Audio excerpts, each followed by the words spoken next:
मेरी बीवी जगाती है, जान से मारने की धमकी देवे कि चाहिए मर जा, कुछ भी रोज साजिश रचे, नई नई साजिश रचे। मेरी बीवी मुझे धमकियां दे रहे, क्योंकि मैं कोर्ट कचहरी छपसी, मैं कोर्ट में खरीद लूंगा, मैं कचहरी में खरीद लूंगा, मैं ताले में खरीद लूं, मुझे कोई कुछ नहीं कर सकता, मुझे कोई नहीं मार सकता।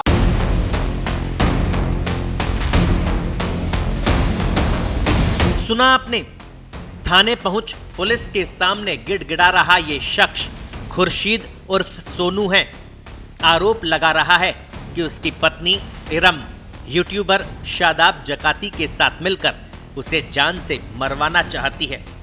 मेरठ के इंचौली थाने पहुंचे खुर्शीद ने न सिर्फ खुद की जान को खतरा बताया, बल्कि पत्नी इरम पर भी कई गंभीर आरोप लगा दिए।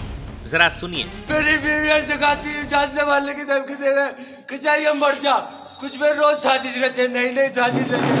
मेरी बीवी मुझे धमकियां दे रहे, क्योंकि मैं कोर्ट कचहरी छपसी, मैं कोर्ट में खरीद लूंगा, मैं कचहरी में खरीद लूंगा, मैं ताले में खरीद लूं, मुझे कोई कुछ नहीं कर सकता, मुझे कोई नहीं मार सकता। अब तू क्या चाहता है? मैं भैया मैं अपने बच्चे की जिंदगी और अपनी जिंदगी चाहूँ। मेरी बीवी मेरे मतलब की नहीं है, वो पता नहीं किस किस से अफेयर चली, तो उसके शादी के बाद भी मैंने खूह आकर पीछे रखी, मैंने चल कोई ली। अब ये जगाती के साथ लग गई, जगाती से मेरे से रोक नहीं रुकती, जगाती के वे जगाती से मेरी विलायत के 3 4 दिल के ले जा, 5 दिल के ले जा।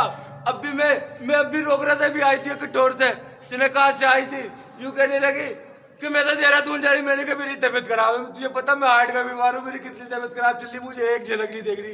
यूं कह रही चाहे तू मर जा मेरे पेशाब से, मेरे दिल में नहीं है तू इतना सा भी। मैं मुझे गालियां दे रही, मोबाइल में मेरी रिकॉर्डिंग है, गाली दे रही, कभी तलाक की धमकी, कभी थाने की जेल में चढ़ाने की धमकी दे रही, जगाती के केले में ये सारे काम कर रही। और मैंने मना करा, फिर भी देहरादून चली गई, और यूं कह रही मुझसे झूठ के थाने में बैठी थी, मैं मुझ में इल्जाम लगाया जाए। खुर्शीद उर्फ सोनू की हालत बेहद खराब बताई जा रही है। थाने के अंदर और बाहर मौजूद लोगों के सामने सोनू बार बार यही कहता नजर आया कि उसकी पत्नी उसे मरवा देना चाहती है।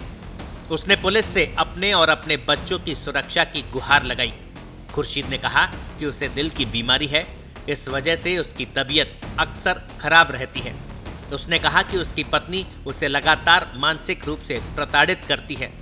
इतना ही नहीं, उसने पत्नी पर कई लोगों से रिश्ते रखने का भी आरोप लगाया। पति खुर्शीद का वीडियो वायरल हुआ तो पत्नी इरम ने भी अपनी सफाई में सोशल मीडिया पर वीडियो जारी किया। उसने कहा कि वो यूट्यूबर शादाब जकाती के साथ केवल काम करती है और इसके बदले उसे मेहनताना मिलता है। उसका कहना है कि उसके पति खुर्शीद उसे लगातार मारपीट कर परेशान करते थे और पैसों की मांग भी करते थे। इरम ने बताया कि 4 बच्चों की पूरी जिम्मेदारी उसी पर है और परिवार का खर्च चलाने के लिए वो काम करने को मजबूर है। उसने कहा कि वो शादाब के साथ वीडियो बनाती है और उसका पैसा मिलता है। शादाब जकाती के साथ मर्जी से जाती है, इसमें कुछ भी गलत नहीं है। उसके पति को यही बात बर्दाश्त नहीं हो रही थी, वो उसे मारते थे, गालियां देते थे।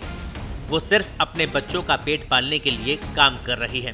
झूठ है, उनसे कोई कुछ मतलब नहीं है। मैं उनके साथ काम करती हूँ, उस चीज़ का मुझे पैसा मिल रहा है, मैं उनके साथ काम कर रही हूँ, मैं अपने घर में रह रही हूँ सुकून से, 4 बच्चों का पेट पालने की कोशिश कर रही हूँ। लेकिन मेरे हस्बैंड को ये सब कुछ सहन नहीं हो रहा है, वो बहुत मार पिटाई करता है, मुझे बहुत परेशान कर रहा है। मैं उससे अलहदा होना चाह रही हूँ इस वजह से। शादाब जकाती का इसमें कुछ हाथ नहीं है, वो बिल्कुल सही है, निर्दोष है। जबरदस्ती करता शादाब जकाती वीडियो बनाना आपके साथ? नहीं, बिल्कुल भी नहीं करते हैं वो, कुछ नहीं। मैं अपनी मर्जी से ही जाती हूँ, अपनी मर्जी से ही वीडियो बना रही हूँ, सब मैं अपना काम अपनी मर्जी से ही कर रही हूँ। पैसा देते हैं आपको वीडियो बनाने का? जी, मुझे पैसे देते हैं वो। तो पति के साथ क्या मामला चल रहा है तुम्हारा भी? वो मुझे परेशान करता है, मेरे साथ मार पिटाई करता है, मुझे वो तलाक दे चुका है, मैं अपना आप तलाक लेना चाह रही हूँ। पूरे मामले को लेकर इंचौली थाना प्रभारी का कहना है कि महिला थाने पहुंची और अपने बयान दर्ज कराए हैं। पुलिस ने मामले को गंभीरता से लेते हुए जांच शुरू कर दी है। दोनों पक्षों के बयान लिए जा रहे हैं, सामने आए तथ्यों की गहन पड़ताल की जा रही है। पुलिस अधिकारियों का कहना है कि जांच पूरी होने से पहले किसी नतीजे पर पहुंचना जल्दबाजी होगी। ये पहली बार नहीं है जब 10 रुपए वाला बिस्कुट कितने का है जी पूछकर अलग पहचान बनाने वाले यूट्यूबर शादाब जकाती विवादों में आए हों। इससे पहले भी वे आपत्तिजनक वीडियो बनाने के आरोपों को लेकर कानूनी शिकंजे में फंस चुके हैं। नवंबर 2025 में एक वीडियो में नाबालिग बच्ची के साथ कथित तौर पर अश्लील टिप्पणियां करने के मामले में उन्हें गिरफ्तार किया गया था। हालांकि बाद में उन्हें कोर्ट से जमानत मिल गई थी। ब्यूरो रिपोर्ट, पत्रिका।